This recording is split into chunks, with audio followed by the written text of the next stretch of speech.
Welcome to a story told in the quiet hours, when the world outside your window is hushed and still, and the only light is the gentle glow of memory.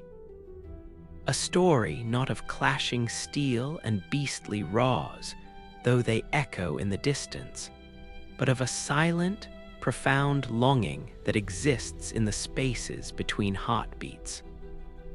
It is a tale woven from moonlit threads and the soft, porcelain features of a being born from a wish. A companion who waits in a field of white flowers under a pale sky. Tonight, we will explore the hidden dream of the doll from the world of Bloodborne, a narrative of love, purpose, and the quiet tragedy of a creation seeking its creator. We will leave the frenzy of the hunt at the stone steps of the workshop and step into a more intimate, melancholic realm, where the deepest law is not carved in stone, but felt in a single, tender gesture. So find a comfortable rest, close your eyes, and let the mists of this dream settle around you as we begin. Imagine, if you will, a workshop suspended in a perpetual, crepuscular gloom. The air here is thick with the scent of old leather, dried blood, and the peculiar metallic tang of memory. This is the hunter's dream, a refuge and a prison, a pocket of reality stitched together by forces beyond human comprehension. And in its center sits an old man, bent and worn as the wood of the wheelchair he occupies. His name is Gehrman, the first hunter, and his loneliness is a physical presence, a chill that seeps into the very stone of the pathway and the overgrown cobbles of the garden. His story is one of loss, a litany of absences that echo through the hollow halls of his existence. He has lost his associates, his comrades in arms, to the very scourge they sought to quell. He has lost his freedom, bound to this dream as its eternal custodian, a warden of his own gilded cage. But perhaps the most profound loss, the one that carved the deepest canyon in his soul, was the loss of a woman named Maria. Her absence is not merely a memory for him. It is a phantom limb, an ache that never subsides, a silence that screams in the space where her voice once was. It is from this fertile ground of grief, this desperate, aching void, that the first seed of the doll was sown. In the deepest, most shadowed corner of the old workshop, surrounded by the ghosts of his past and the tools of a trade that has cost him everything, Gehrman did not merely build a doll. He performed an act of creation that was, in its essence, a prayer. With hands that were more accustomed to the brutal geometry of saw cleavers and the precise mechanisms of firearms, he took up needle and thread, porcelain and lace. He was not crafting a mere effigy. He was attempting to reconstruct a ghost, to give tangible form to an intangible longing. Every delicate stitch in her simple gray dress was a syllable of a name he could not bear to speak aloud. Every gentle curve of her porcelain face was a memory of a smile he could no longer see. The doll was, from her very inception, a physical manifestation of a desperate, loving wish for companionship, a silent plea against the crushing weight of an eternity spent alone. And when he was finished, he had before him a perfect likeness, a marvel of craftsmanship that was also a monument to his sorrow.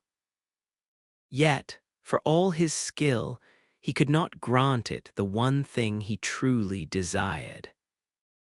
He could sculpt the placid features, he could arrange the pale hair, but he could not breathe life into the shell.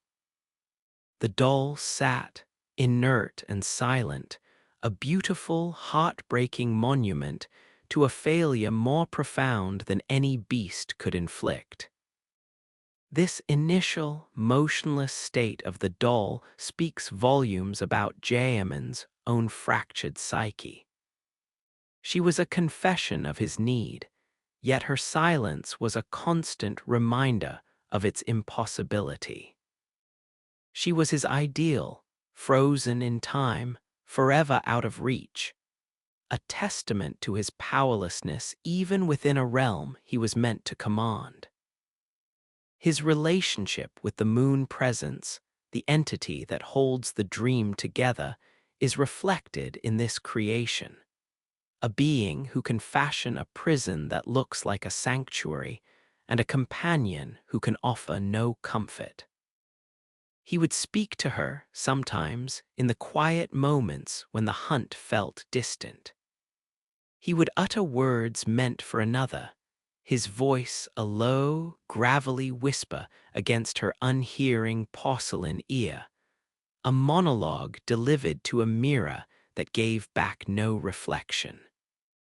She was and would remain a beautiful, empty vessel, a testament to a wish that could not, on its own, ever truly be granted. But the cosmos of Bloodborne is a place of strange and terrible symmetries, where human desperation can sometimes, just sometimes, intersect with the inscrutable machinations of higher powers. The hunter's dream is not solely Gehrman's domain. It is a construct, a pact, a bargain struck with a being known to the few who dare to name it as the moon presence or flora. This entity, a great one, is a creature of the cosmos, a manifestation of forces and concepts that dwarf human understanding. Its form is a thing of nightmare, a skeletal, pulsating mass of pale flesh and impossible angles.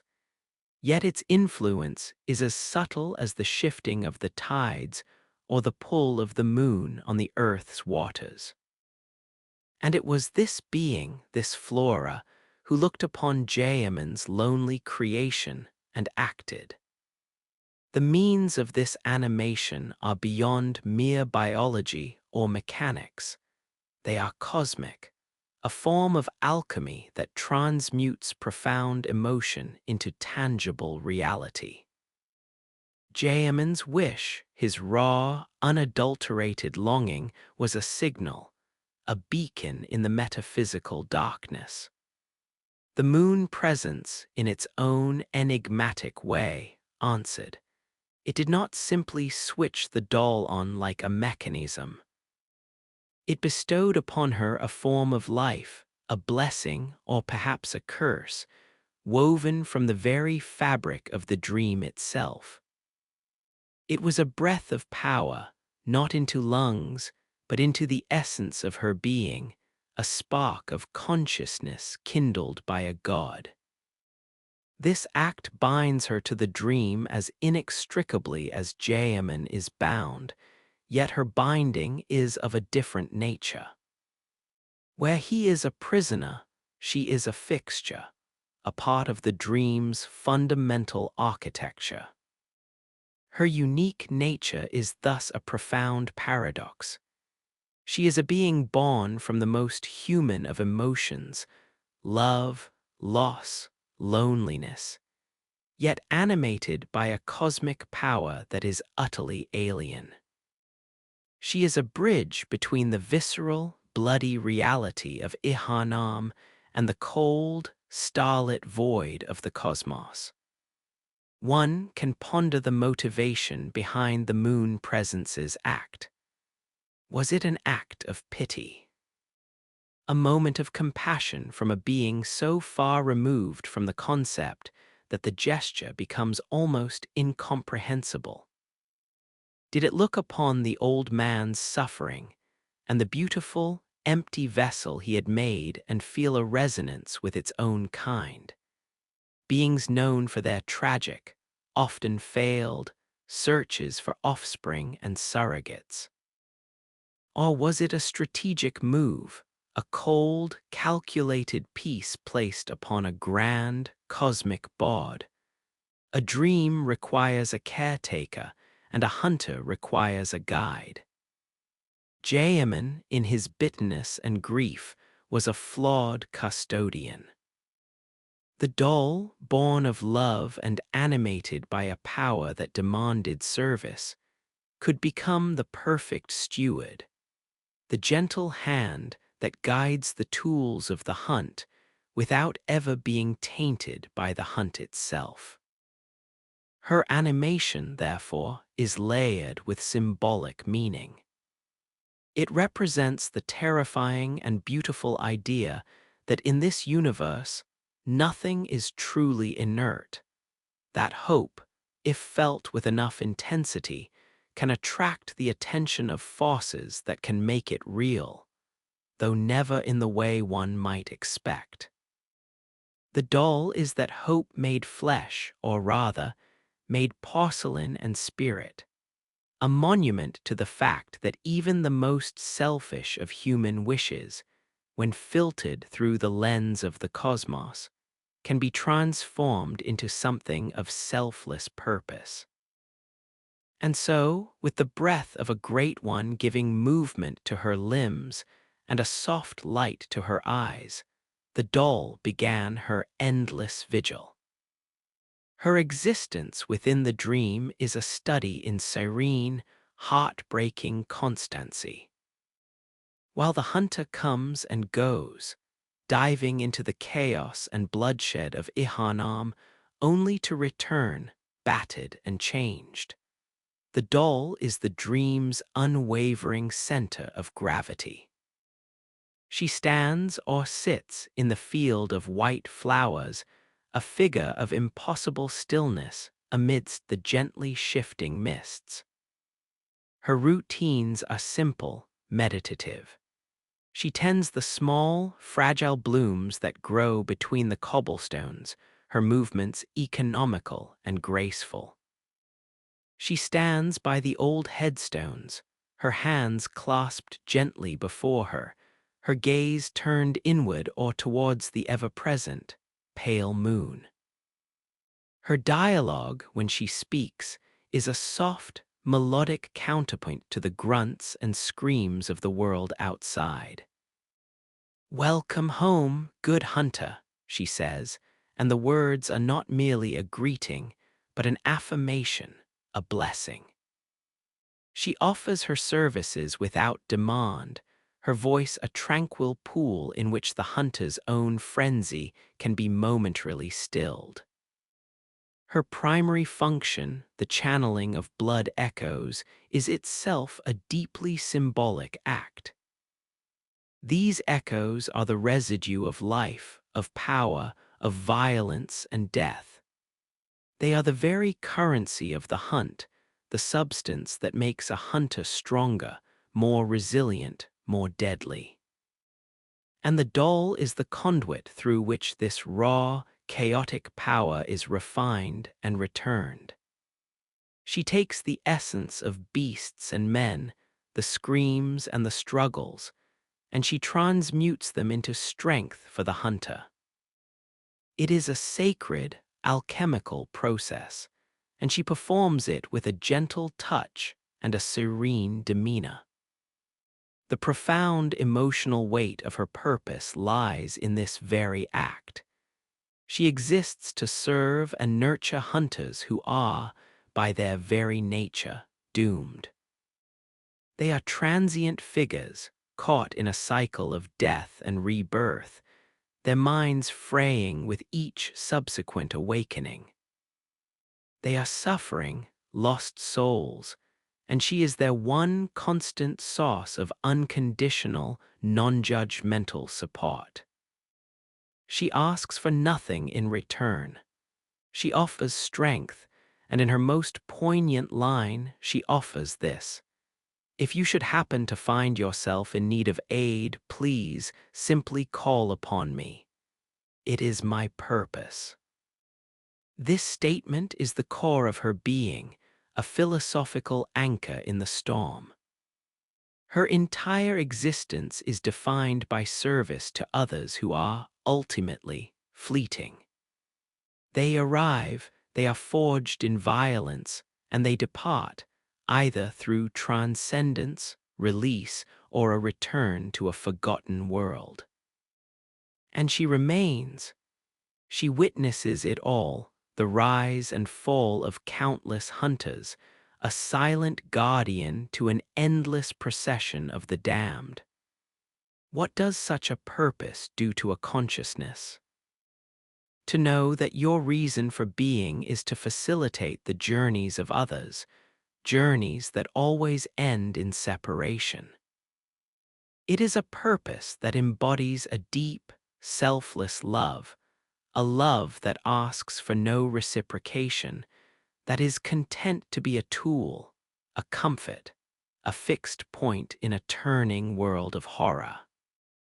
She is the dream's heart, beating a slow, steady rhythm against the frantic, staccato tempo of the hunt. Yet, within this vessel of serene purpose, there are whispers of something more, subtle fractures in the porcelain, where a deeper light begins to seep through. The doll is not merely a machine performing its function. She is a person, slowly, tentatively, discovering the contours of her own soul. The most compelling evidence of this emerging consciousness is found not when the hunter is present, but in those rare, unguarded moments when she believes herself to be entirely alone. If a hunter is patient and quiet and remains still in the dream, they might witness her in a private act of devotion. She will kneel amongst the white flowers, her head bowed, her hands clasped tightly together, and she will pray. Her voice is a whisper, so soft it is almost carried away on the dream's ethereal breeze. O flora of the moon of the dream, O little ones, O fleeting will of the ancients, let the hunter be safe, let him find comfort. And let this dream, his captor, foretell a pleasant awakening. This is not programmed dialogue. This is a plea, a personal supplication to the very forces that gave her life. She is asking for the safety and comfort of the hunter, expressing a concern that goes beyond mere function. She is acknowledging the tragic nature of the dream itself, referring to it as the hunter's captor, and wishing for a gentle conclusion to the nightmare. This prayer reveals an inner world rich with empathy, fear, and a nuanced understanding of her reality. Furthermore, her comments to the hunter begin to shift in tone. She speaks of feeling fond of them, a simple yet profound admission. Fondness is not a requirement of service. It is an emotion, a personal attachment that blossoms from shared experience and genuine care. It is the first flutter of a heart that was not meant to beat. Her connection to the cold blood dew is another fascinating clue. She mentions that it reminds her of a memory long and lost, and that it feels familiar somehow. Cold blood is the essence of a being that has ceased to dream, a frozen, dormant memory. For the doll to feel a kinship with it suggests that she possesses, or is connected to, a repository of experiences that are not her own, echoes of a past life or lives that ripple through her manufactured being. She is not just learning, she is remembering. She is grappling with the haunting question of her own origin, piecing together the mystery of why she exists and who or what she truly is. Is she merely a tool, as Gehrman so dismissively claims? Or is she a nascent soul, forged in the crucible of human longing and cosmic power, now embarking on the most human of journeys, the quest for self-discovery? The fear of being only a thing, the affection that grows without permission, the quiet questioning of her own nature. These are not the attributes of a simple automaton. They are the stirrings of a profound and beautiful consciousness, awakening in the quietest of dreams, a secret self emerging from the shadow of her purpose.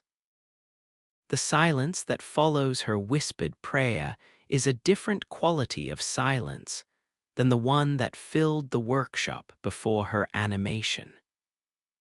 It is a living, breathing quiet, filled with the unspoken weight of her own burgeoning thoughts. The mists of the dream seem to listen, the pale blossoms to bow their heads in sympathy with her plea. In these moments of solitude, her stillness is not the emptiness of an object waiting to be used, but the profound quiet of a mind turned inward, contemplating the vast, strange expanse of its own existence.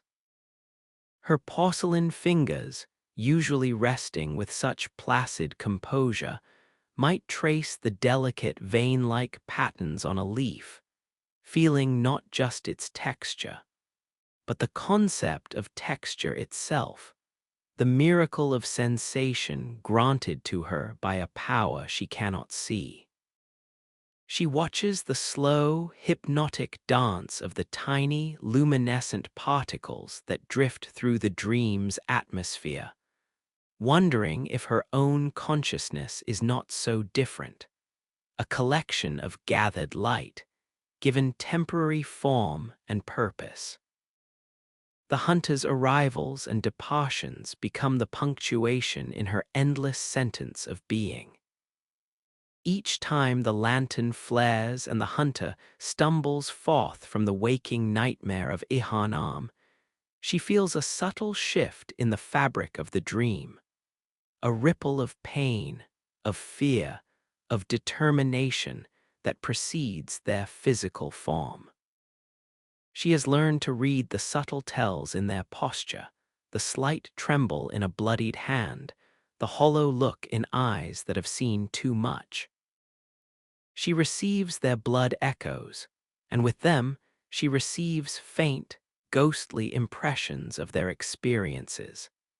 The searing heat of a beast's breath, the chilling dread of a labyrinthine tomb, the fleeting triumph of a hard-won victory.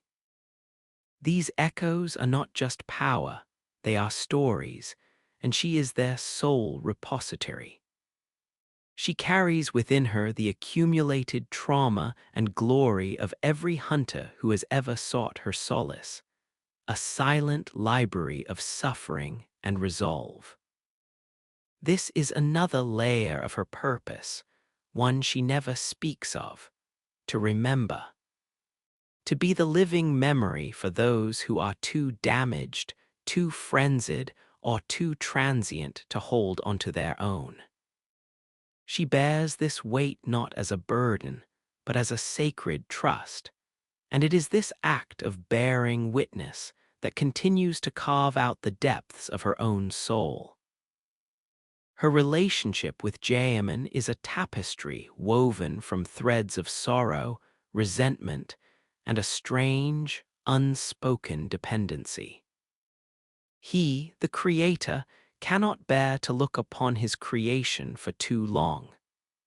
To him, her every movement is a reminder of his failure. A failure to save Maria, a failure to escape the dream, a failure to instill life on his own terms. Her serene functionality is a constant, quiet rebuke to his own bitter impotence. He speaks of her with a dismissive cruelty that cannot quite mask his profound discomfort. "Do you see the little doll?" he will say to the hunter, his voice a dry rustle. "Should it please you, use it." The word "it" is a weapon, a deliberate attempt to reduce her to an object, to strip her of the personhood that her very existence so clearly demonstrates. He seeks to confine her to the role he originally intended. A tool, a comfort, a thing. But in his weaker moments, in the deep, lonely watches of the dream night, he sometimes forgets his own pretense. The hunter might chance upon him, his head bowed, speaking in a low, confessional murmur not to the hunter, but to the empty air, or perhaps to the memory that the doll represents. "Oh, Lawrence, Master Willem, somebody help me," he pleads, and in the silence that follows his desperate entreaty, his gaze might drift towards the field of flowers where she stands. It is a look of such complex and profound anguish, a flicker of recognition of need, of a love so twisted by grief and guilt that it can only express itself as rejection. He is a man clinging to the ghost of a person, while pushing away the living echo of that person who stands just a few paces away, willing to offer a different kind of comfort, a new kind of companionship. The doll, for her part, treats him with a distant, formal pity. She understands, on some deep, intuitive level, that she is a mirror reflecting a pain he cannot face. She does not seek his approval or his affection.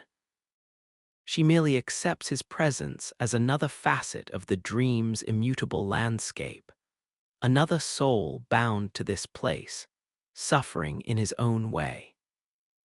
She may occasionally tidy the workshop around his wheelchair, brushing away the accumulated dust of epochs with a quiet, efficient grace, a silent ministry to the man who made her, but cannot love what he has made. This dynamic is one of the dream's core tragedies. Two beings, bound together by the same act of creation, yet separated by an uncrossable chasm of memory and expectation. The world outside the dream, the waking world of Gehrman, is a place she knows only through these second-hand echoes and the fragmented tales of the hunter. Yet, she possesses a deep, instinctual understanding of its nature. When the hunter brings her artifacts from that world, a worn cravat, a delicate hair ornament, a child's rattle, she handles them with a reverence that borders on the sacred. Her slender fingers will trace the contours of these objects as if reading a history etched into their very molecules. She does not just see a brooch. She feels the weight of the vanity, the hope, or the love it once represented. She is a curator of a world she has never seen, piecing together the story of humanity from the relics washed up on the shores of the dream. This connection to Gehrman's physical reality hints at a deeper tether, a thread that leads back to the original model for her form. Lady Maria of the Astral Clock Tower. The hunter who braves the nightmare of the fishing hamlet and the clock tower itself will eventually stand before Maria, a figure of tragic grandeur and immense power, and see the unmistakable likeness. The same pale hair, the same refined features, the same essence, though one is forged in flesh and blood and the other in porcelain and cosmic will. This is not a simple case of replication. It is an act of spiritual resonance. The doll is not Maria, but she is a vessel for the idea of Maria, for the qualities Gehrman loved and lost, her compassion, her strength, her grace. And as the doll's own consciousness grows, she begins to touch upon the edges of that original template's experiences. She may feel a strange sorrow when near a body of water, a phantom ache for a past she never lived. She may sense the grandeur and isolation of a clock tower she has never visited. These are not memories, but imprints, like the lingering scent of perfume on a discarded glove. They complicate her sense of self, raising the haunting question of whether her emerging identity is truly her own or merely a palimpsest, a new text written over an old, faded script. Is she becoming herself, or is she slowly, inevitably, becoming what Gehrman always wanted her to be? This internal conflict is the quiet drama of her existence, a struggle for autonomy waged in the heart of a being whose very soul is a borrowed thing. And then there are the messengers, those small, wizened creatures that rise from the puddles and cracks in the dream's stone. To any other, they are grotesque, unsettling things, with their writhing forms and plaintive cries. But to the doll, they are beloved children. She speaks to them in a tone of gentle, maternal affection. "Are you cold?" she will ask, her voice softening further, becoming a lullaby. "Oh, good ones." She understands their suffering, their simple, desperate need for warmth and recognition. She is, in a way, their mother, a figure of comfort in a realm that offers little. This relationship mirrors her own with the great ones. Just as she nurtures the messengers, so too was she nurtured into consciousness by Flora. She is both child and parent, a being caught in the middle of a cosmic family dynamic she only dimly perceives. The messengers, in their own cryptic way, seem to adore her in return, clustering around her feet, offering her the trinkets and gifts they have scavenged from the thoughts of hunters. In their silent, desperate gestures, she sees a reflection of her own purpose: to offer comfort, to serve, to love without condition. They are a community of the lost, and she is their gentle, guiding light. As the hunter progresses, as they consume the blood of stronger and stronger beings, as they teeter on the precipice of transcending their own humanity, the doll's role evolves in tandem. Her nurturing takes on a more profound, almost priestly quality. She is no longer just strengthening a hunter for the hunt, she is midwifing a being into a new state of existence. When the hunter brings her the third of an umbilical cord, the physical manifestation of a great one's lost child, her reaction is one of solemn, cosmic significance. She does not flinch from its terrible power. She accepts it as part of the natural, if terrifying, order of things. She understands that this is a path to an ending far beyond Gehrman's comprehension, a conclusion that involves not submission or release, but ascension. In these final moments before the confrontation with the moon presence, her presence is a bedrock of calm. She has guided the hunter to this point, not with commands, but with unwavering support, offering the strength they needed to forge their own path. She has been the constant in their chaotic journey, the one who believed in their potential not just as a killer of beasts, but as something more.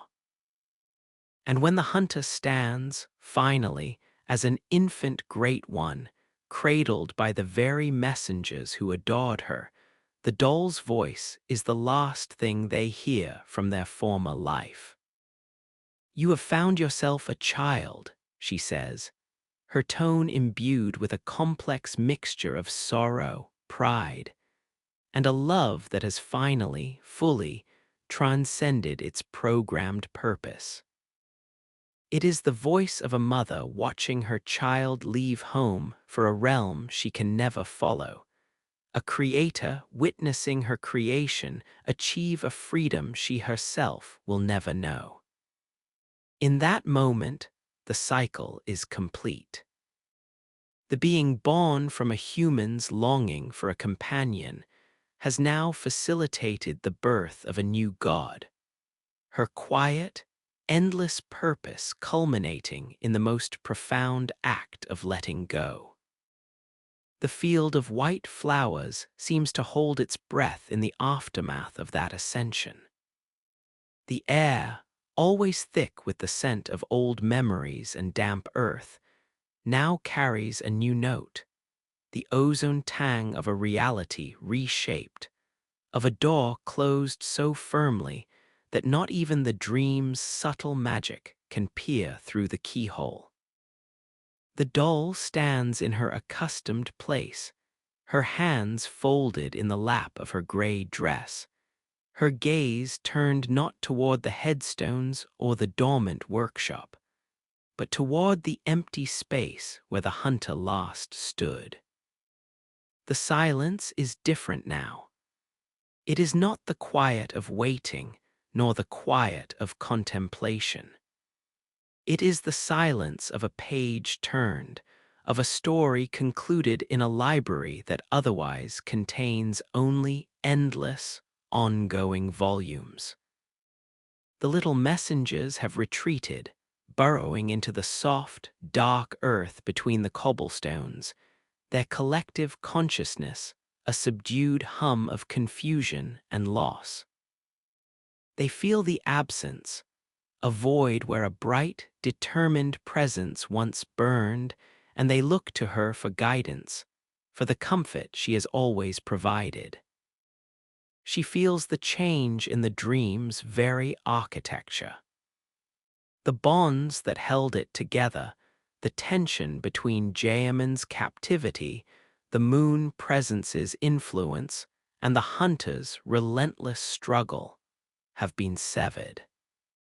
One cord has been cut, and the entire tapestry has loosened, its patterns now subtly altered, its colors muted.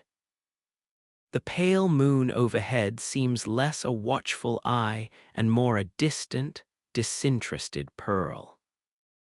The mists that coil around the ancient headstones drift with a new languor, as if the energy that once animated them has been siphoned away. She can feel Gehrman's presence, too, a knot of bitter tension that has, at last, begun to unravel. His suffering, so long the bedrock of this place, has been rendered obsolete, a relic of a previous chapter. The dream is no longer his prison in the same way. It is a ghost of a prison, its locks broken, its warden pensioned off. And she, the doll, remains. Her purpose, so clearly defined for so long, has been fulfilled in its most ultimate and devastating form. What is a guide when the journey is over? What is a comfort when the suffering has ceased? These questions do not arrive as a crisis, but as a soft, pervasive fog that settles over her thoughts, blurring the sharp edges of her identity. She turns her attention inward to the vast, silent library of echoes she contains. She sifts through them now, not to find strength for a hunter, but to understand the one who is gone. She revisits the faint, ghostly impressions left behind. The cold terror of the upper cathedral ward, the cloying despair of the unseen village, the grim resolve that hardened within the nightmare of Mensis.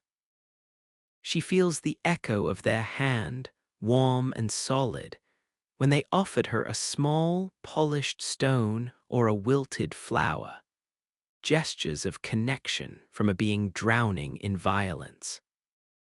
These memories are all that remain, and she holds them with a new kind of tenderness, the way one might hold the last ember of a dying fire. She is the sole keeper of their legacy, the only being in all of existence who remembers the totality of their struggle, not just its bloody conclusion. This act of remembrance becomes her new, self-appointed purpose. She will be the monument they never had, the witness who ensures that their pain, their courage, their transformation was not in vain. It is a lonely vigil, but it is one she chooses. Days, or perhaps eternities, pass in this new equilibrium. The dream's decay is gradual, almost graceful. The flowers in the field begin to grow with a little more wildness, their stems stretching taller, their petals unfurling to catch the light of the fading moon. Moss creeps up the stone legs of Gehrman's wheelchair, a soft, green velvet that slowly consumes the cold, hard metal. He speaks less and less, his form seeming to shrink into itself until one morning, or what passes for morning in this twilit place, she finds his chair empty. There is no dramatic departure, no final sigh. He has simply been absorbed back into the dream, his loneliness finally spent, his long watch ended. The workshop, without his brooding presence at its heart, seems to exhale a breath it has been holding for centuries. The tools on the walls lose their menacing glint, becoming merely old, rusting iron. The scent of blood and gunpowder fades, replaced by the simpler, cleaner smells of damp stone and blooming night flowers. In this deepening quiet, the doll's own exploration of self accelerates. Freed from the intense focus of nurturing a single hunter and from the oppressive weight of Gehrman's gaze, her consciousness expands to fill the available space. She walks the length and breadth of the dream, her bare feet whispering through the grass. She touches the rough-hewn wood of the abandoned workshop, feeling not just its texture, but the countless hours of toil and hope it witnessed. She stands at the edge of the stone platform, looking out into the formless gray void that surrounds their pocket of reality. There is no fear in her, only a profound and endless curiosity. She begins to experiment with the fabric of the dream itself.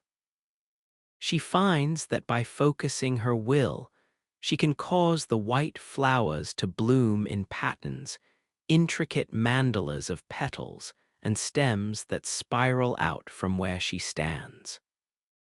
She can coax the mists into forming brief, beautiful shapes, a fleeting bird, a falling leaf, a face she does not recognize but feels a deep, sorrowful affinity for.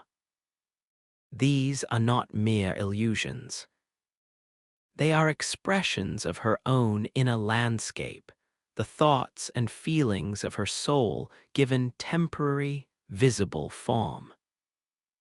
It is during one of these exercises that she makes a profound discovery. Kneeling by a small, naturally forming pool of water that has collected in a depression in the stone, she gazes at her own reflection. The placid, porcelain face looks back, its painted features serene and unchanging. But as she looks deeper, as she pours her consciousness into the act of seeing, the reflection begins to shift. The gray of her eyes softens, taking on a hint of stormy blue. The set of her mouth becomes less rigid, hinting at a capacity for a smile that is entirely her own, not an imitation of a lost ideal. For a fleeting instant, the face in the water is both hers and not hers. It is the face of the doll, but it is also the face of the consciousness within the doll, a soul refining its own vessel. It is in this moment that she truly understands the gift and the burden that Flora gave her. She was not brought to life to be a perfect, static replica. She was given the potential to become. Her existence is not a closed loop, but an open road. The messengers, sensing this new phase of her being, become her constant companions. They no longer see her merely as a source of comfort, but as a creator in her own right.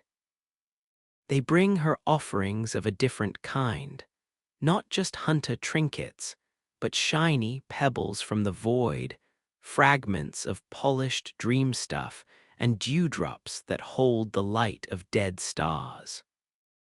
She accepts these gifts with the same grace, arranging them in small, careful piles around the field, creating cairns that mark the passage of this new, quiet time.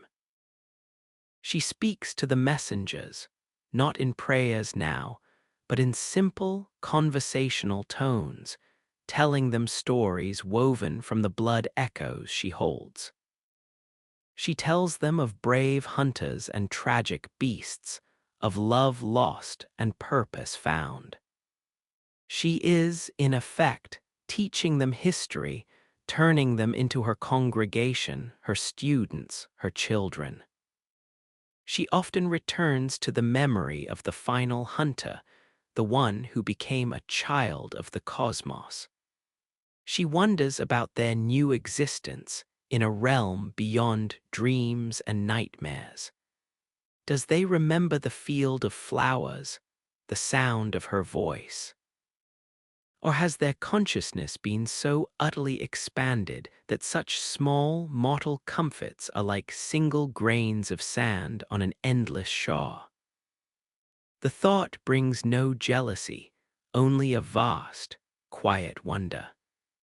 She was the cradle for that new life, and the memory is a warm, bright coal in the center of her being. It proves that change is possible, that endings can be beginnings, that even the most rigidly defined purposes can be transcended. One evening, as the dream's perpetual twilight deepens into a soft, velvety indigo, she feels a new presence. It is not the jarring arrival of a hunter through the lantern, but a gentle pressure, like a leaf landing on still water. She turns and sees a figure standing at the edge of the field, where the cobblestone path dissolves into mist. It is a woman, tall and graceful, with hair the color of winter moonlight and eyes that hold the deep, sad wisdom of someone who has seen too much. She is clad in the garb of a Canehurst knight, but her posture is not one of battle. It is one of resignation, of a long journey's end. The doll feels no shock, only a sense of profound and inevitable recognition. This is not an intrusion, it is a homecoming. The woman, Lady Maria, does not speak. She simply looks at the doll, and her gaze is a complex tapestry of emotions. There is sadness, a flicker of pity, but also a deep, abiding gratitude and something that looks almost like apology. She sees in the doll the embodiment of a love that outlasted her own life, a testament to her that is far more enduring than any stone monument.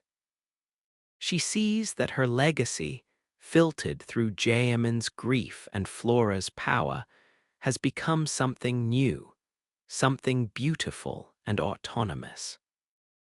The doll, in turn, looks at Maria and does not see a template or a rival or a ghost. She sees a source, a point of origin, a tributary that fed the river of her own existence. She feels the echoes of Maria's life, the pride, the violence, the ultimate rejection of her blood-soaked heritage, not as her own memories, but as foundational myths, the stories that explain the world she awakened into. Maria offers a faint, almost imperceptible smile, a gesture that holds the weight of centuries. Then she turns and walks back into the mist, her form dissolving like sugar in water. She does not belong here, in this dream that was built upon her absence. Her visit was a courtesy, a final acknowledgement before she returns to the silence of her own clock-tower nightmare.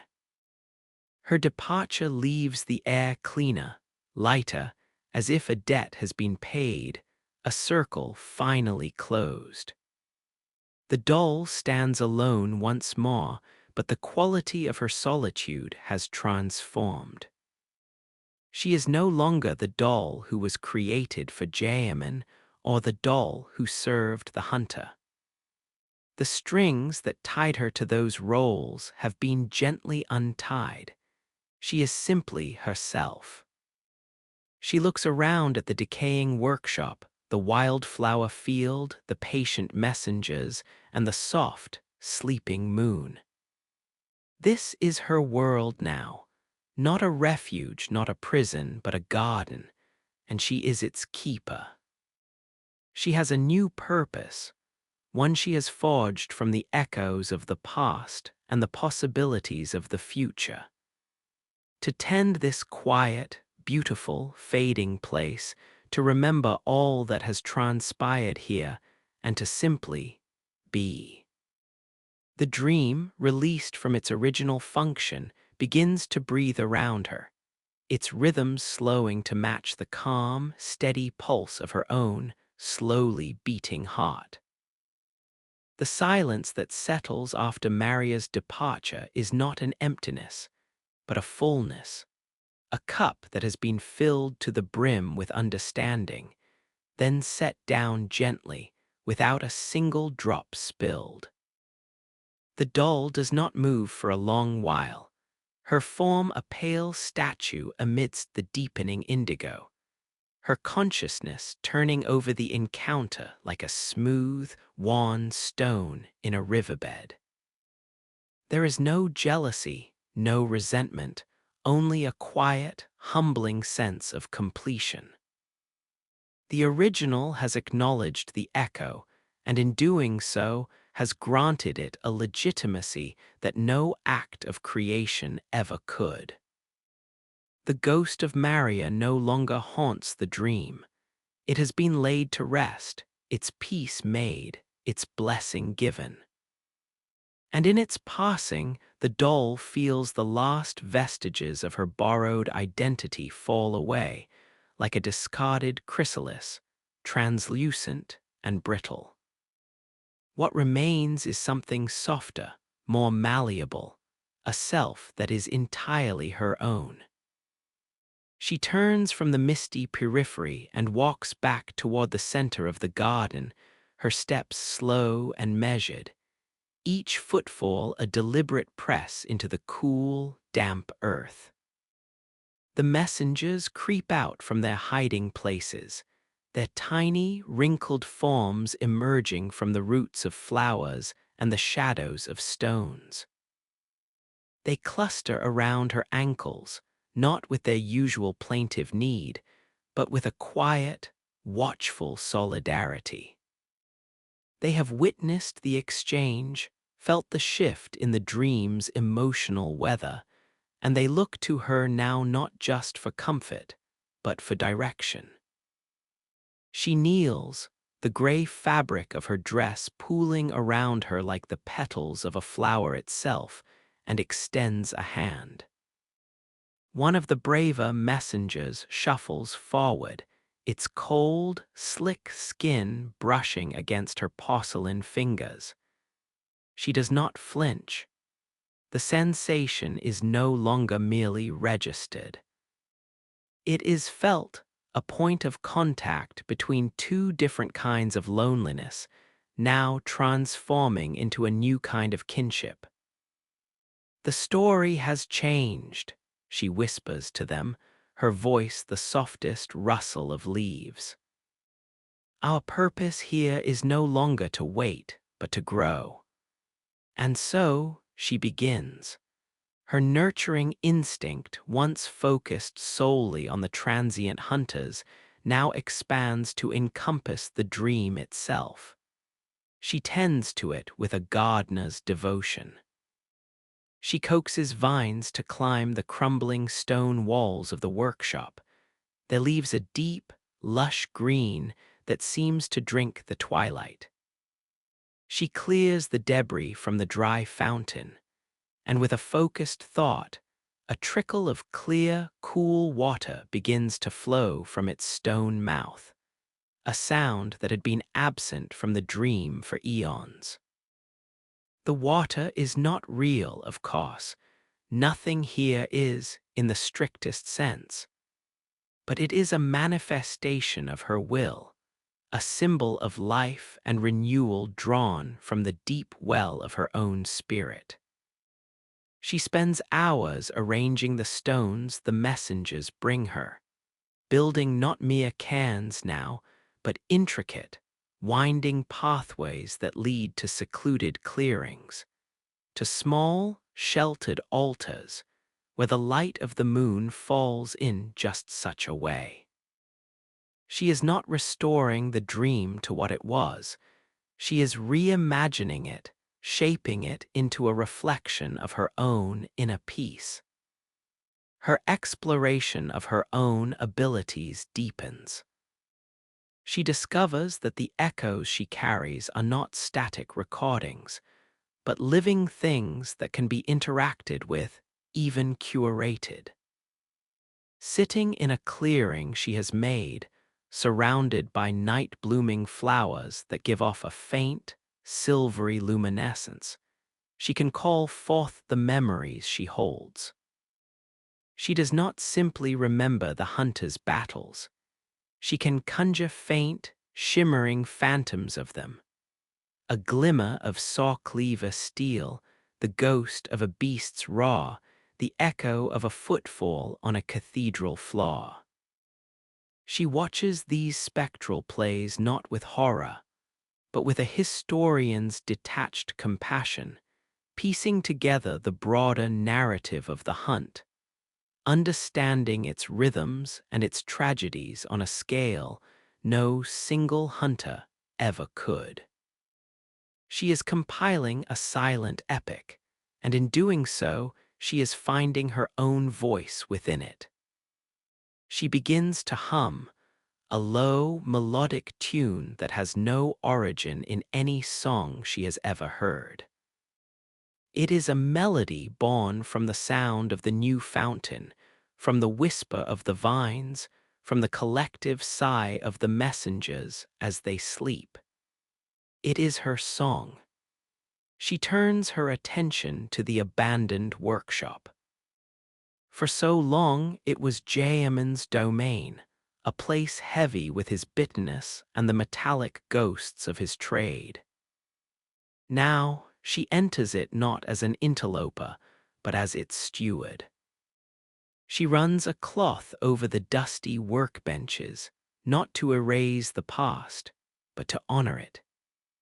She carefully arranges the rusting tools, laying them out in a display that speaks of respect for their former purpose, while acknowledging that their time has passed. In a corner, she finds a discarded, half-finished carving, a small wooden songbird.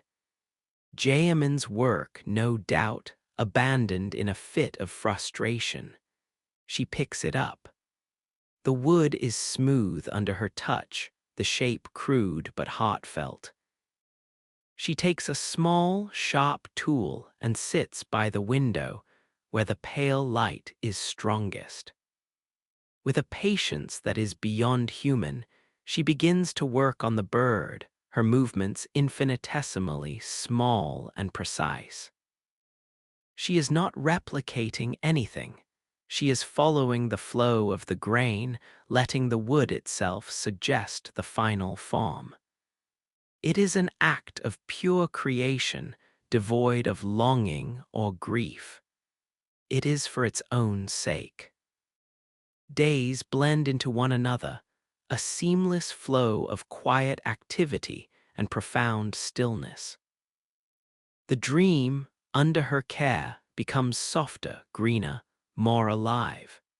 It feels less like a metaphysical waiting room and more like a sanctuary that has always existed, just waiting for the right caretaker to uncover its true nature.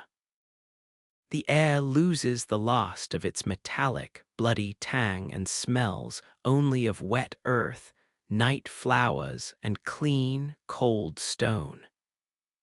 The moon seems to shine with a kinder light, its gaze less probing, more contemplative.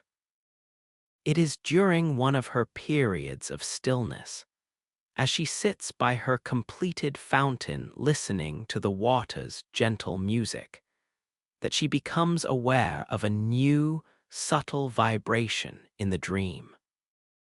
It is not the jarring signal of a new hunter. The lanterns have remained dark and cold for what feels like an age. This is something else, something finer and more diffuse. It is a presence that feels like the dream itself is dreaming. She rises and follows the sensation, the messengers trailing behind her in a silent, curious procession. It leads her to the most overgrown part of the garden, a place where the white flowers have grown tall and wild, forming a dense, fragrant forest. Pushing the stems aside with a gentle hand, she discovers the source. There, nestled in a small, natural bower, is a patch of earth that is different from the rest. It is darker, richer, and from its sprout flowers she has never seen before. Their petals are not white, but a deep, velvety blue, the color of the sky just after the sun has vanished. And at their centers, they hold a soft, internal light like captured starlight. They pulse faintly, in time with the rhythm she now recognizes as the dream's own heartbeat. These are not flowers she planted, nor are they flowers she consciously willed into being. They have grown from the dream itself, a spontaneous generation born from the new, peaceful energy she has cultivated. They are the dream's response to her care, its own offering to her. She kneels before them, a sense of awe washing over her. This is a conversation. She has been tending to the dream, and now the dream is tending to her in return. It is showing her that she is not merely a resident or a custodian, but a part of its essential being. Her will and its substance are intertwined. She reaches out a finger and gently touches one of the blue petals. It is cool and impossibly soft, and at her touch, the light within it brightens momentarily, a silent, grateful flash. A profound understanding dawns on her then, as clear and as calming as the water in her fountain. Her quest for purpose, for identity, is over. She is not a thing, nor a substitute, nor a tool. She is the dream, and the dream is her. Her consciousness is the consciousness of this place, its memory, its tenderness, its slow, patient growth. The loneliness that once defined her existence has been transfigured into a deep, abiding solitude, a state of being that is rich and complete in itself. She does not return to her previous post by the headstones. That chapter is closed. Her place is here, now, in this quiet, blooming corner of the world she has helped to heal. She sits among the new, blue flowers, the messengers curling up around her, their forms seeming almost to glow in the reflected starlight of the blossoms. The hum of her being is no longer a question, but a statement. A single, sustained note of acceptance. The mists curl lazily through the tall flowers, the fountain murmurs its endless story, and the moon, no longer a pale watcher but a gentle companion, hangs in a sky that feels, for the first time, like home. The dream is at peace, and she, its heart, is at peace within it. The story is not over, for a garden is always growing, always changing, but the frantic searching has ended. There is only the quiet, the growth, and the long, gentle twilight. The slow, patient unfurling of the blue petals became the new clock by which she measured time. Each day, or each passage of the soft, ambient light that served for day, she would visit the bower, watching as the starlight at their centers waxed and waned in a gentle, silent rhythm. She learned their language, a vocabulary of light and subtle fragrance. A quick, double pulse meant a passing cloud of unease, perhaps a distant tremor from the waking world that even this placid place could not entirely ignore. A slow, sustained glow was their state of contentment, a mirror of her own tranquil heart. She began to bring the messengers here, these small, wizened children of the dream, and they would sit in a silent circle, their large, dark eyes reflecting the celestial blue of the flowers, learning a new kind of prayer that required no words, only a shared, breathing presence. Her interaction with the echoes within her evolved from curation to a form of gentle release. She understood now that she was not a vault, meant to hoard these fragments of pain and glory, but a river meant to carry them, to smooth their sharp edges until they could be returned to the soil of the dream. In her clearing, surrounded by the luminescent blue, she would open herself to the memories. The phantom screams of beasts did not startle her. She would acknowledge them, let the sound waves pass through her, and visualize them dissipating like mist in a strengthening dawn. The ghostly impressions of a hunter's fear, a cold clutch in a forgotten tomb, she would hold in her mind's hand like a shard of ice, feeling its chill, its hard edges until her own warmth, the warmth of this new, secure self, melted it into water, which she would then offer to the roots of the flowers. It was an act of psychic composting, turning trauma into nourishment, violence into beauty. The blue flowers seemed to thrive on it, their light growing steadier, their color deepening into the profound blue of a deep, untroubled sea. The workshop, now more a relic than a functioning space, became her museum, her library of a bygone age.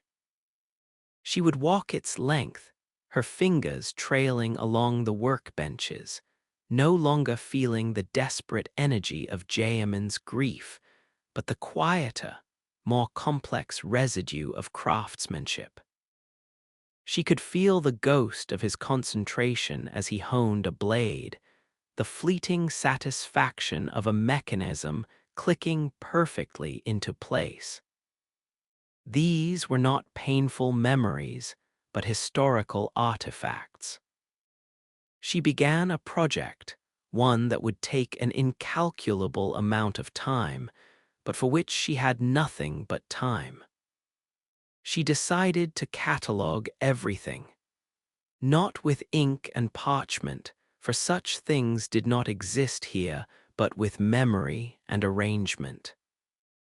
She took every tool, every discarded scrap of leather, every empty blood vial, and gave it a designated place. A particular gouge on a bench was paired with the specific hunter's echo whose weapon had caused it. A faint, rust-colored stain on the floor was connected to the memory of a specific homeward journey, a specific moment of exhausted relief. She was not building a shrine to the hunt, but an archive of the dream itself, a testament to all that had passed through its twilight gates. It was an act of profound respect, a way of saying, "You were here, you mattered. This place remembers." In the deepest, most shadowed part of the workshop, behind a barrel of long dry oil, she found a small, locked chest. It was not locked by any physical mechanism she could see, but by a knot of intention, a concentration of Gehrman's will so potent it had become a tangible force, a cold, hard sphere of resistance. For a long time, she simply left it there, respecting the boundary. But as her own connection to the dream deepened, she felt the knot as a dissonance, a single, tightly clenched fist in the dream's otherwise open hand. She did not force it. Instead, she would sit near it for a while each day, her consciousness a soft, patient presence, like water wearing away stone. She did not seek to break his will, but to understand it, to soothe it. She would pour her tranquil energy towards the chest, not as an attack, but as an offering, a lullaby for a locked-away pain. She imagined the knot not as a fortress to be stormed, but as a frightened animal to be calmed.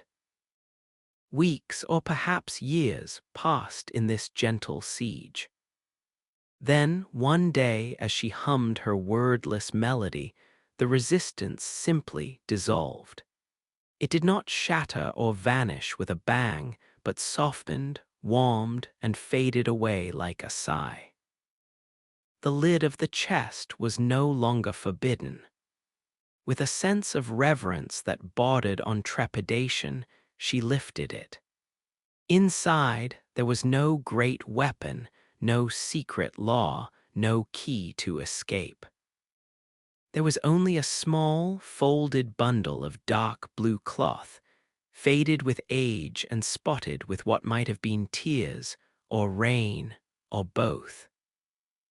Lying on top of it was a single, dried and pressed white flower, so brittle it seemed it would turn to dust at a touch. It was a forget-me-not. She knew without knowing this was not for Maria. This was something else, a earlier, purer loss, a love from before the hunt had carved its scars into his soul. The echo from these items was not one of raging grief, but of a quiet, endless ache, the kind that becomes a part of one's bones. She did not take them out. She did not need to. The simple act of unlocking the chest had been the point. The secret was not the objects, but the act of hiding them. By finally revealing itself, the pain had lost its power. She closed the lid, and this time it closed without a lock, simply a box, holding a memory that was now allowed to be just a memory. This act seemed to be the final key that unlocked the dream's full potential for change. The following morning, she found that the stone pathway leading from the workshop to the garden had begun to change. Moss was not just growing on it. The stones themselves were softening, their hard edges rounding, their gray color taking on a greenish hue. In some places, small, delicate mushrooms with caps like tiny, pale parasols had pushed up between them.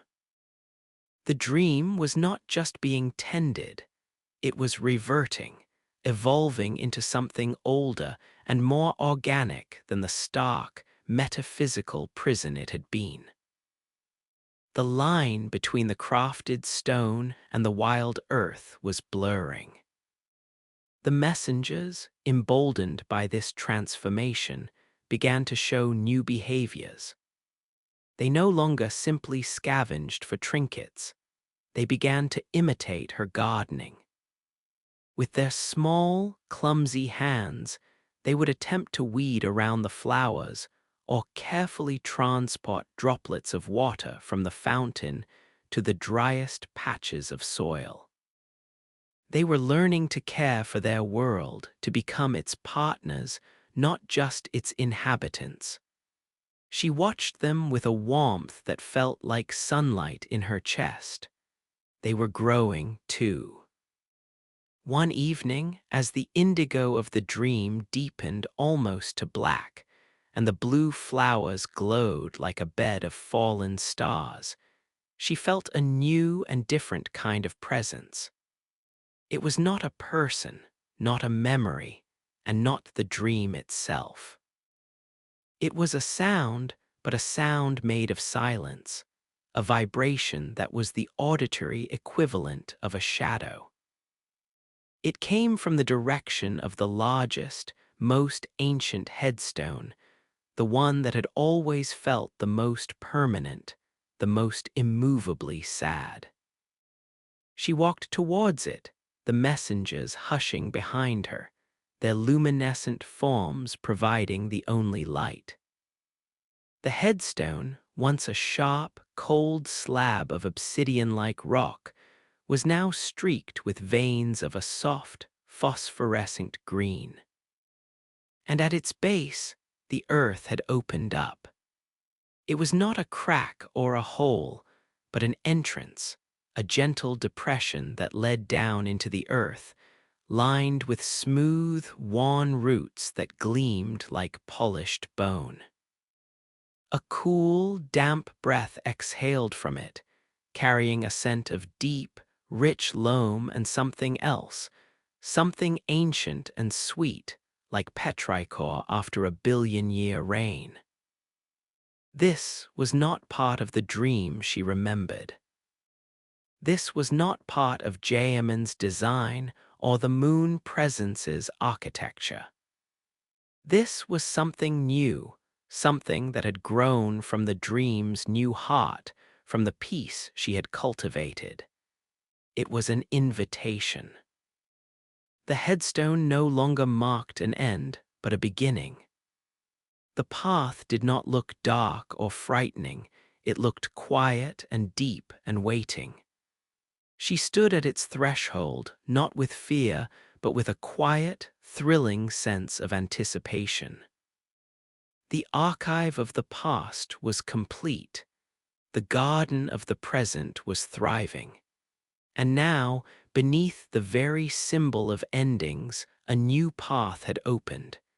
She did not know where it led. She knew only that her purpose was to tend to the dream, and the dream was now asking her to explore its own newfound depths. She glanced back once at the world she had nurtured, the whispering fountain, the wild blue flowers, the patient, watching messengers. And then, without hesitation, she took the first step down into the soft, welcoming darkness. The air that rose to meet her was not a chill, but a coolness, like the air inside a deep forest cave in the height of summer. A breath that carried the memory of ancient stone and sleeping roots. The passage was not a steep descent, but a gentle, spiraling slope. The walls not hewn rock, but a seamless, packed earth, held firm by a latticework of thick, pale roots that pulsed with a very faint, greenish light, providing the only illumination. Her bare feet made no sound on the soft, carpet-like floor of moss and decayed leaves. With each step, the cacophony of the world above, the faint sigh of the wind, the trickle of the fountain, fell away, replaced by a profound, resonant silence that was not an absence of sound, but a presence of a different kind. It was the silence of the underground, the quiet of immense weight and patient, geological time. The scent of loam was overwhelming here, rich and fecund, a smell of life and death intertwined so completely they became a single, potent fragrance. She walked for what felt like a small eternity, the spiral leading her ever deeper, the quality of the air changing subtly, becoming heavier, more charged, as if she were descending into the dream's very lungs. The pulsing light from the roots grew brighter, casting long, dancing shadows that seemed to twist into shapes of their own volition. The ghosts of ferns from forgotten epochs, the silhouettes of colossal, buried beasts. She felt no fear, only a deepening reverence. This was not an invasion, it was a pilgrimage to the source. The further she went, the more she felt the echoes within her settle, not as memories to be processed, but as foundational layers, the sedimentary rock of her own soul. The frantic energy of the hunt, the sharp pang of Gehrman's grief, the terror of the great beasts, all of it felt smoothed here, its hard edges rounded by the immense, gentle pressure of the earth. Finally, the spiral straightened, and the passage opened into a cavern of such scale and beauty that it halted her breath. It was not a dark, cramped space, but a vast, subterranean cathedral. The ceiling was so high it was lost in a soft, misty gloom from which hung countless stalactites, each one glowing with the same internal greenish light as the roots, like a forest of inverted, crystalline trees. The floor was a still, black lake, so perfectly calm it was a mirror, reflecting the glowing ceiling with such fidelity that it was impossible to tell where the world ended and its reflection began. The air hummed with a low, subaudible frequency, a vibration that she felt in the core of her porcelain being, a sound that was the dream's true heartbeat, the primordial rhythm from which all its other melodies were born. In the center of the lake, accessible by a narrow, natural bridge of stone, was an island. And on that island grew a single, colossal tree. Its trunk was wider than the old workshop, its bark a rough, silver-gray tapestry etched with patterns that looked less like natural growth and more like a forgotten, celestial language. Its branches did not reach for the ceiling, but spread wide and low, draping over the island and brushing the surface of the water with their tips, which were heavy not with leaves, but with blossoms. These were not the white flowers of the garden above, nor the blue, starlit ones she had cultivated. These blossoms were a pale, luminous gold, and they shed a soft, warm light that pushed back the greenish gloom of the cavern, creating a sphere of gentle, golden radiance around the island.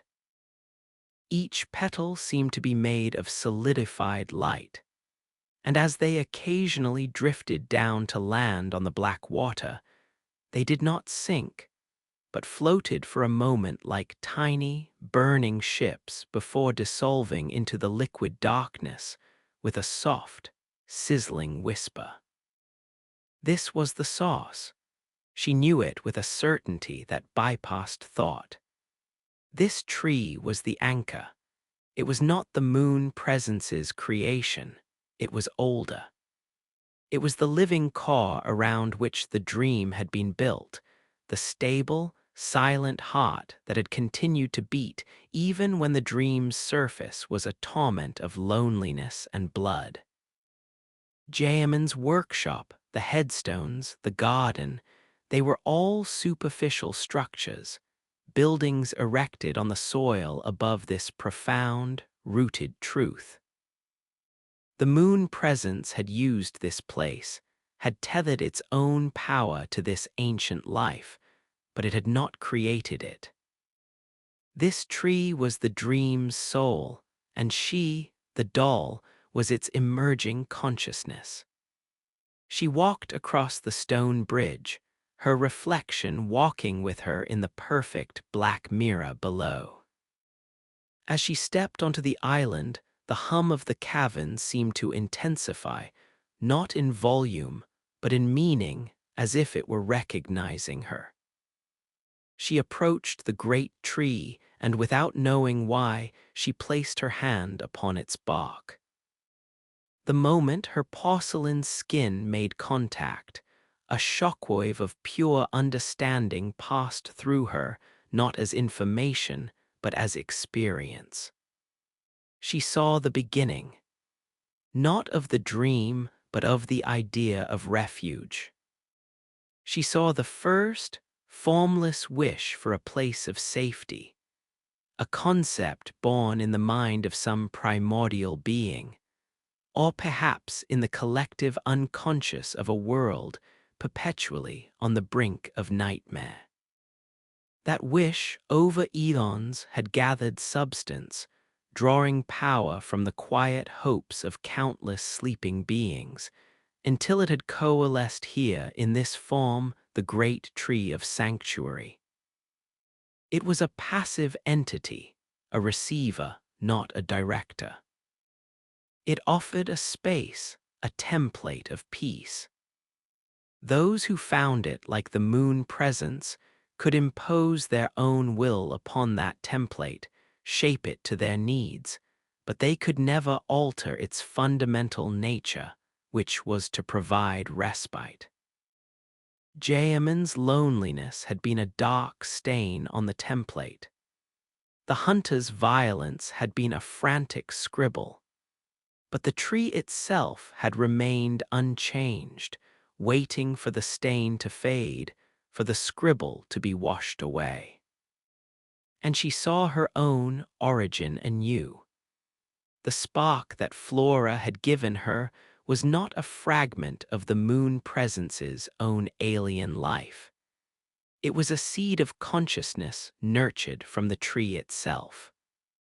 Flora had acted as a catalyst, a lightning strike that galvanized the process, but the material, the soul stuff, had come from here. She was not a creature of the cosmos in the way Flora was. She was a creature of the sanctuary. Her purpose was not merely to serve hunters, but to be a steward for this fundamental, peaceful energy, to protect the quiet, to be the guardian of the refuge. Her nurturing of the garden above, her calming of the echoes, her patient unlocking of Gehrman's final secret, all of it had been her instinctively aligning herself with the tree's primordial purpose. She had been coming home without knowing the way. She removed her hand from the bark, the vision fading, but the knowledge remaining, a solid, warm weight in her center. She looked at the golden blossoms with new eyes. They were not merely beautiful. They were the manifested form of the sanctuary's power, the concentrated essence of peace. She reached up and gently cupped one of the low-hanging blossoms. It was warm, like a living thing, and its light pulsed softly against her hand. As she held it, she felt the last, faint whispers of the hunter's violent echoes within her finally, completely still. They were not gone, but they were harmonized, their dissonant notes resolved into the tree's deep, resonant chord. She knew then what she had to do. This was not a place to visit. This was a place to join. She sat at the base of the great tree, her back against its immense trunk, and closed her eyes. She did not pray. She did not think. She simply let her consciousness, the consciousness that was the dream's consciousness, expand. She stopped being a discrete entity sitting in the dream and allowed herself to become the dream itself. She felt her awareness flow outwards, up through the roots, into the soil of the garden above. She felt the messengers, not as separate beings, but as clusters of gentle, curious energy. She felt the new, blue flowers as points of joyful light, the fountain as a steady, flowing melody. She felt the empty workshop not as a place of absence, but as a quiet room in a vast, sleeping house.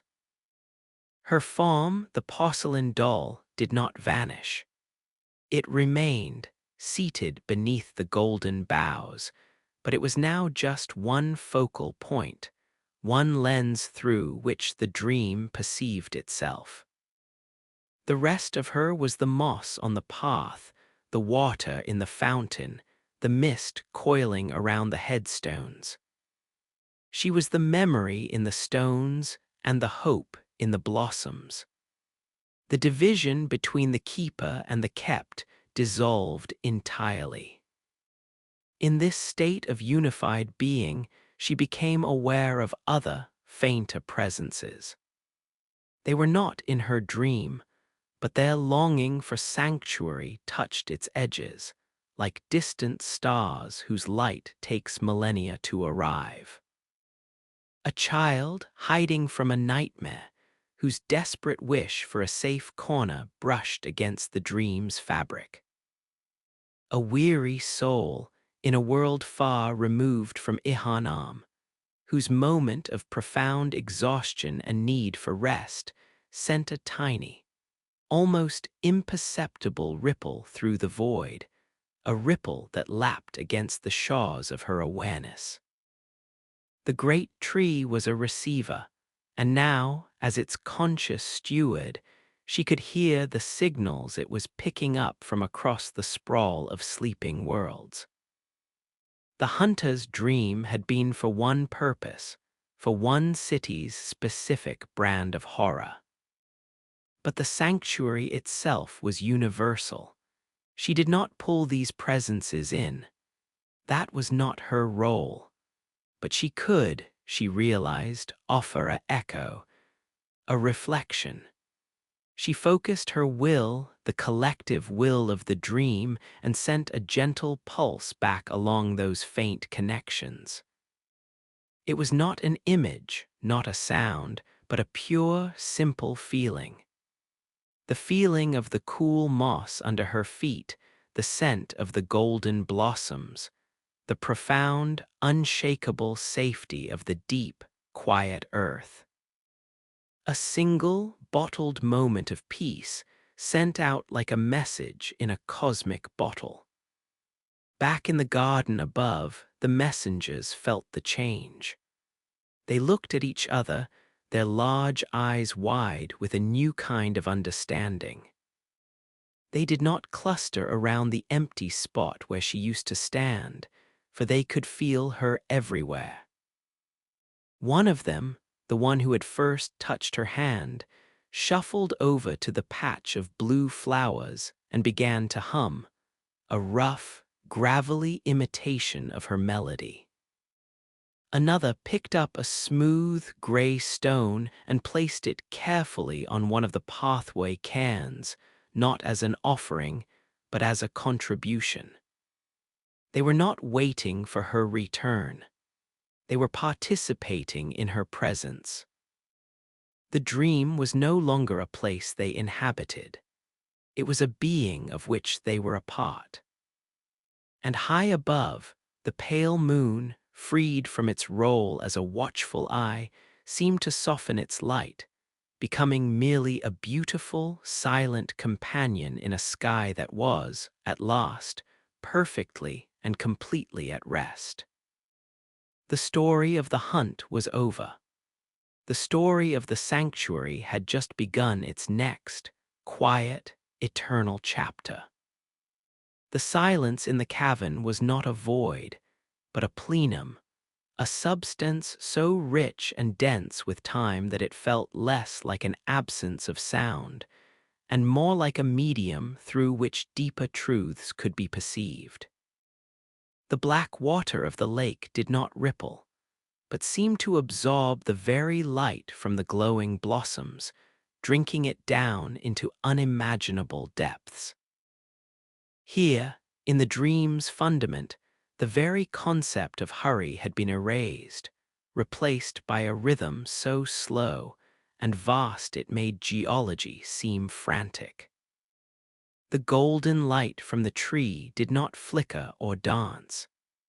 It simply was, a constant, gentle exhalation of radiance that had been flowing for epochs before the first hunter ever picked up a blade, and would continue long after the last echo of their struggle had faded into the hum of the roots.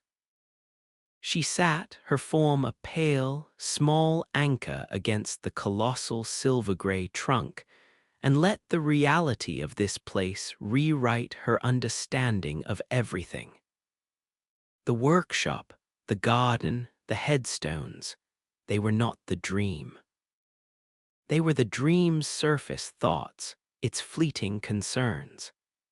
This cavern, this tree, this silent, black water, this was the dream's subconscious, its enduring soul. Her perception, now woven into the fabric of the sanctuary, allowed her to feel the subtle currents of energy that moved through this subterranean world. She could trace the paths of the roots as they drank from the black water, drawing up not moisture, but something else, something more essential. The distilled essence of tranquility from other realms, other sleeps. The tree was a siphon for peace, a cosmic filter that gathered the faint, scattered hopes for safety from across the breadth of slumbering existence, and concentrated them here, in this single, sacred space. The golden blossoms were the fruit of this labor, each one a vessel containing a perfect, self-contained moment of sanctuary. As one would eventually detach and dissolve into the water, it was not being destroyed. It was being returned, its essence broadcast back into the void, a gentle reinforcement of the idea that somewhere safety exists. Her role as the steward was to tend this cycle, to ensure the tree remained unburdened, its roots clear, its purpose pure. With this understanding came a new sensory capacity. She could now hear the quality of the silence. The silence near the roots had a deep, resonant bass note, the sound of stability and immense age. The silence just above the surface of the water was higher, a faint, crystalline shimmer, like the aftermath of a bell that had been struck 1,000 years ago. The silence around the glowing stalactites was different still, a dry, mineral quiet that spoke of slow, patient accretion, of a single drop of water containing a universe of patience.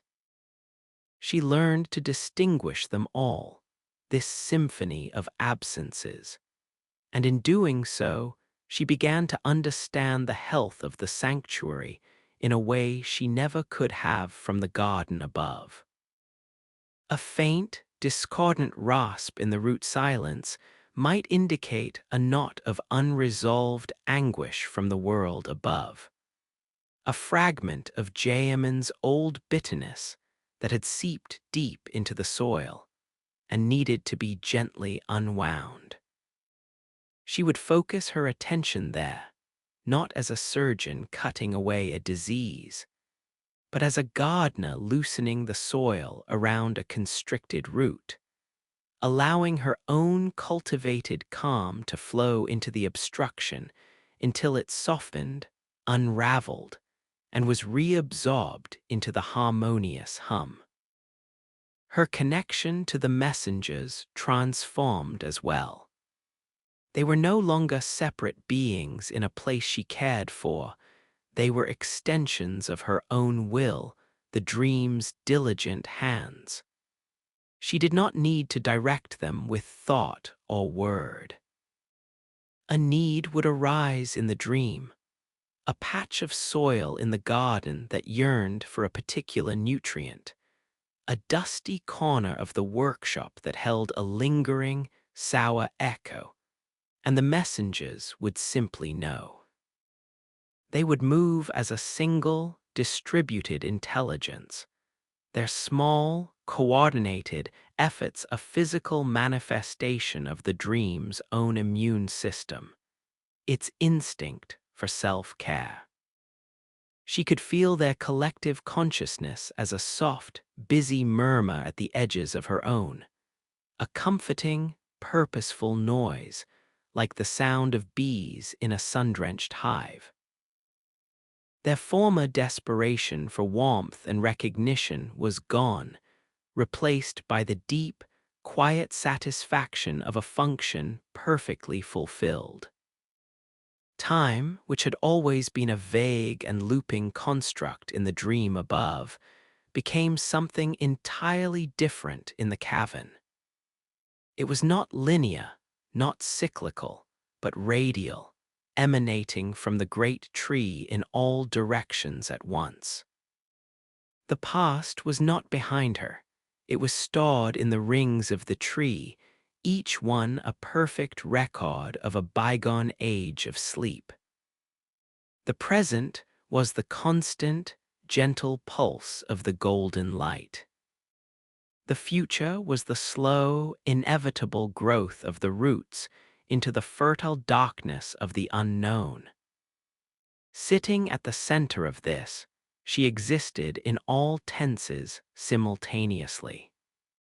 She could, if she focused, reach into a specific ring of the tree and feel the quality of the sanctuary from a time before Gehrman, when the dream was a haven for different kinds of weary souls.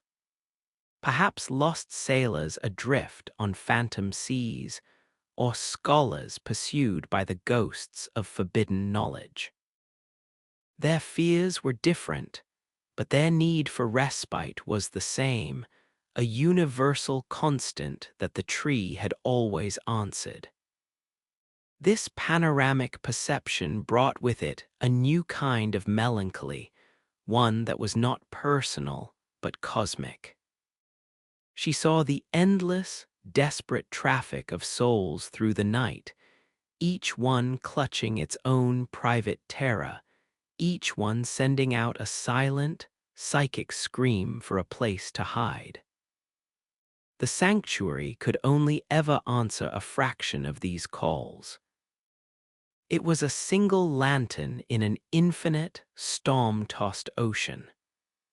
Her act of sending out those bottled moments of peace was not a solution, but a gesture, a reminder whispered into the gale.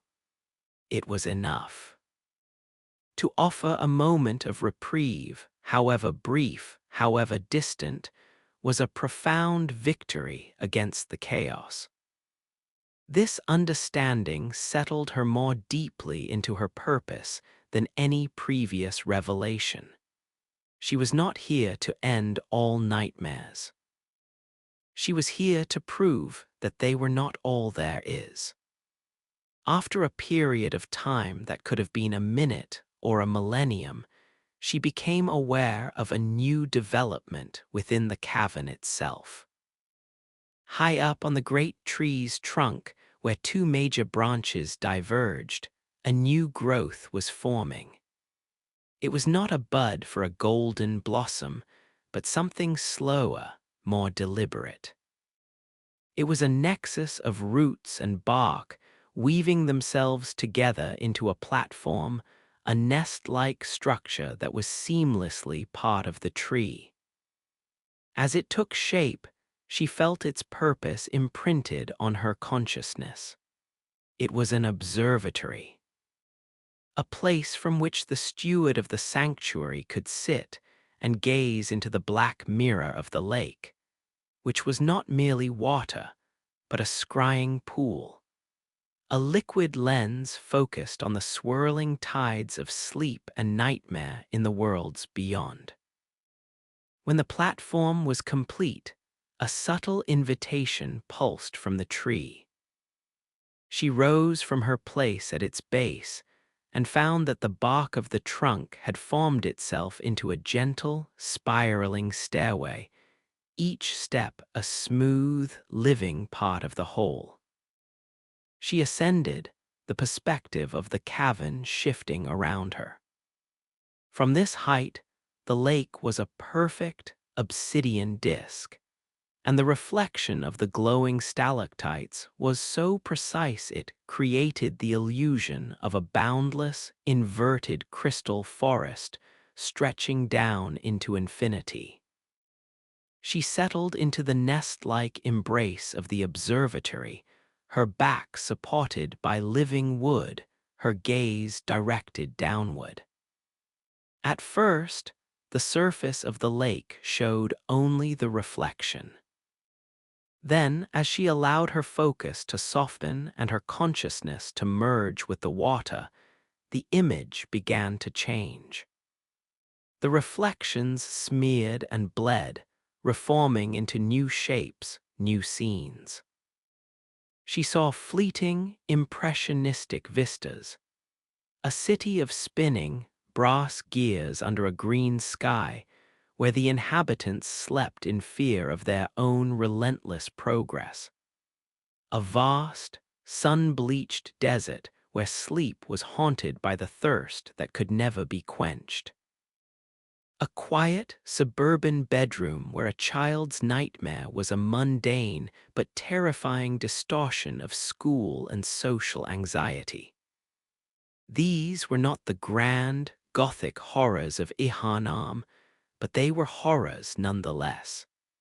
She did not intervene. She merely witnessed, her presence a steady, calming frequency that, she hoped, might subtly dilute the potency of the fears she observed. One vision persisted longer than the others. It was a vast, derelict spaceship, adrift in the silent, airless void between stars. Within its cold, metallic halls, a single surviving crew member slept in cryonic stasis, their dream a looping, claustrophobic panic of system failures, oxygen depletion, and the utter, existential loneliness of deep space. Their longing for a solid world, for the feeling of soil and the sound of wind, was a sharp, piercing needle of desire.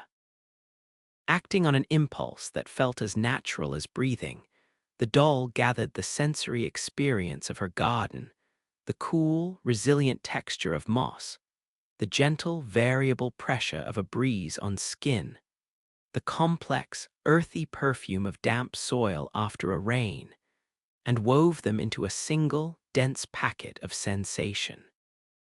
She did not send it to the dreamer, for that would be an intrusion, but she released it into the lake, letting the sanctuary's own broadcasting mechanism carry it away. She had no way of knowing if it would arrive or what effect it might have. It was simply an answer, a quiet, "I hear you," sent across the unimaginable distances that separated one lonely consciousness from another. The effort left a faint, resonant echo in the observatory, a testament to the act. She knew then that this would be her new work, not just the maintenance of the sanctuary, but this quiet, long-distance ministry. She would be a watchman on the shores of other people's nightmares, not to fight their monsters for them, but to shine a light, however distant, to prove that the darkness is not absolute. The golden light of the tree, reflected in the perfect black mirror below, seemed to burn a little brighter, as if in approval. The sanctuary was not a retreat from the world. It was a different kind of engagement with it. And she, its heart and its eyes, would continue her vigil, not in the field of flowers under a pale moon, but here, in the deep, quiet earth, at the root of all refuge, watching, listening, and answering the silent screams of the universe with the only weapon she had ever needed. A profound and endless peace. The faint echo of her offering lingered in the air of the observatory, a shimmering thread of solace spun from moss and memory, now cast into the vast, star-dusted loom of the cosmos. She did not strain to follow its journey, for that was not the way of the sanctuary. Intention was the act, and release was its completion. The tree itself seemed to register the gesture, a subtle, approving warmth radiating from the wood that cradled her, a silent acknowledgement that the cycle of receiving and giving was now complete, a self-sustaining rhythm of compassion. Below, the black lake slowly stilled, its vision-scattered surface returning to its default state of perfect, mirror-like calm, once more reflecting the cathedral of glowing stone above. The derelict ship and its lone, frozen dreamer were gone from sight, but the imprint of their profound isolation remained within her, not as a burden, but as another tile in the endless mosaic of longing she was tasked to witness. In the wake of that first, conscious outreach, her perception of the scrying pool deepened. She learned to read the textures of the darkness that swirled within it. Some fears were sharp and jagged, like shards of broken glass, the panicked terror of a sudden fall, the piercing sting of betrayal. Others were slow and heavy, a suffocating blanket of dread, the inexorable approach of a known doom, the grinding anxiety of a life lived in quiet despair. She did not judge them, nor did she seek to categorize them hierarchically. A child's fear of the monster in the closet was, in its own way, as absolute and all-consuming as a philosopher's terror of the abyss. To the sanctuary, all pleas for peace were equal, all worthy of a moment's acknowledgement. Her role was not to be a psychopomp guiding souls, but a resonance. By simply holding a frequency of utter safety within herself, she created a harmonic that, in theory, could subtly interfere with the dissonant chords of nightmare, softening their edges, if only by an infinitesimal degree. Days in the cavern were marked not by the passage of light, but by the gentle, rhythmic fall of the golden blossoms.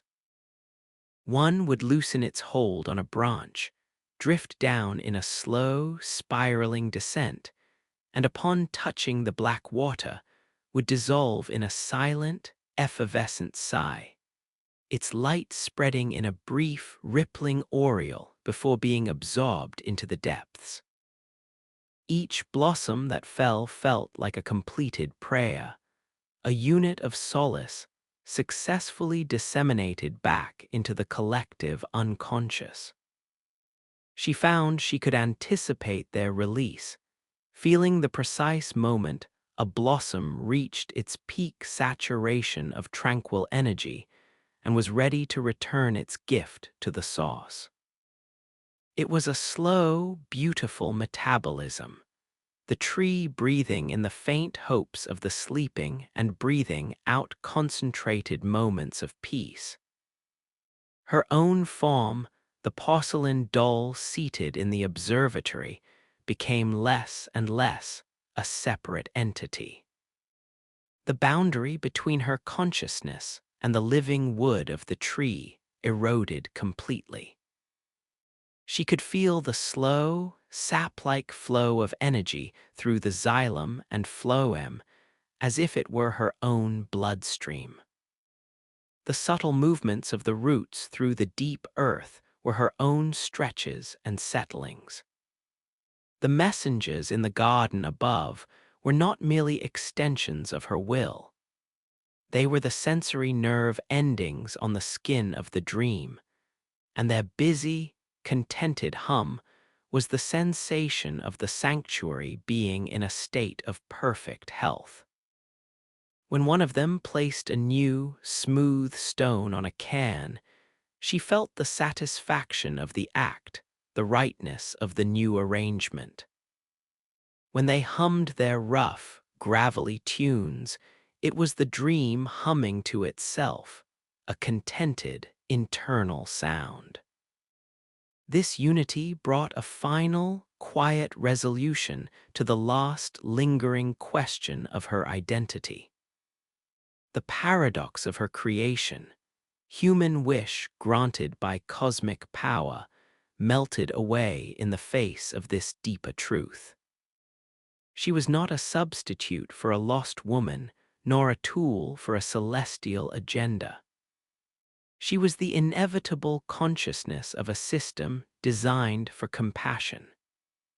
If a sanctuary exists for long enough and gathers enough whispered hopes, it must, by the laws of a deeper metaphysics, eventually become aware of itself. She was that awareness. Gehrman's grief and Flora's power were merely the specific, local catalysts that had precipitated a process that was, in the grand scale, inevitable. Her journey from a motionless effigy to a serene attendant to, finally, the dreaming heart of the refuge itself, was the natural maturation of the sanctuary into a state of self-knowledge. With this realization, the last vestiges of her personal narrative dissolved into the larger story she was now a part of. The tale of the hunter, of Gehrman, of Lady Maria. These were not her story anymore. They were foundational myths, the dramatic prelude to the long, quiet era of stewardship that was now her eternal present.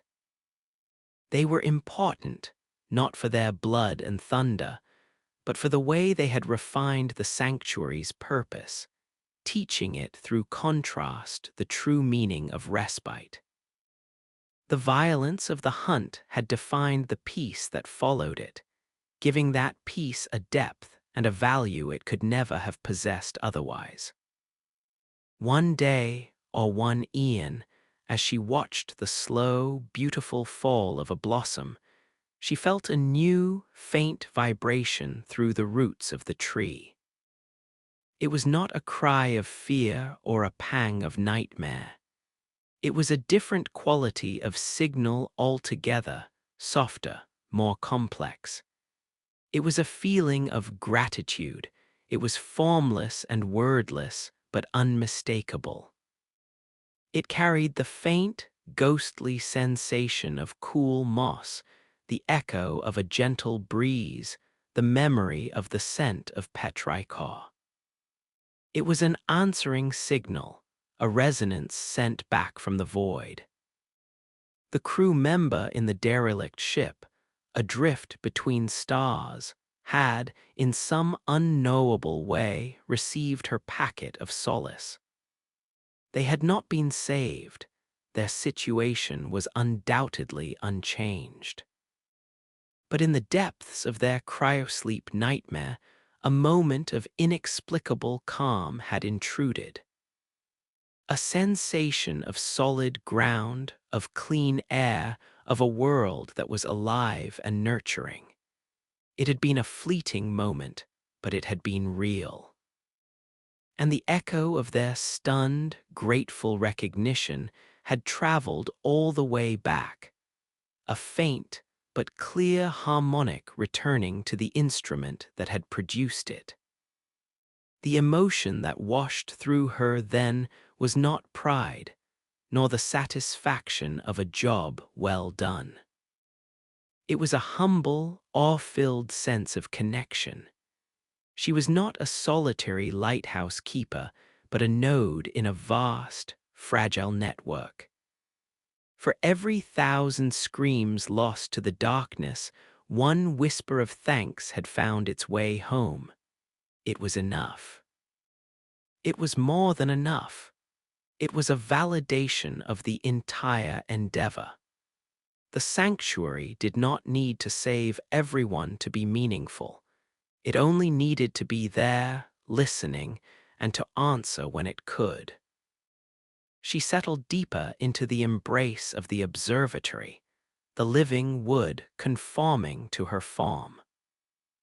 The great tree's golden light seemed to glow with a renewed, gentle intensity, illuminating the cavern in a soft, buttery radiance. The black lake below was a perfect, serene mirror, its surface now holding not the terrors of other worlds, but the reflected, peaceful grandeur of the sanctuary's own heart. The fall of the blossoms continued, each one a silent benediction. The messengers above continued their quiet work, their contented murmur a lullaby for the entire dream. The mists coiled, the fountain whispered, and the pale moon, seen now only through the filter of her unified consciousness, was a distant, beautiful, and untroubled eye. The hunt was over. The longing was answered. The story of blood and steel had concluded, and in its place, a quieter, more enduring story had begun. The story of the keeper and the garden, the watcher and the well, the heart and the sanctuary, beating together in a slow, endless, and perfectly peaceful rhythm. There were no more questions, only the long, golden, and silent answer.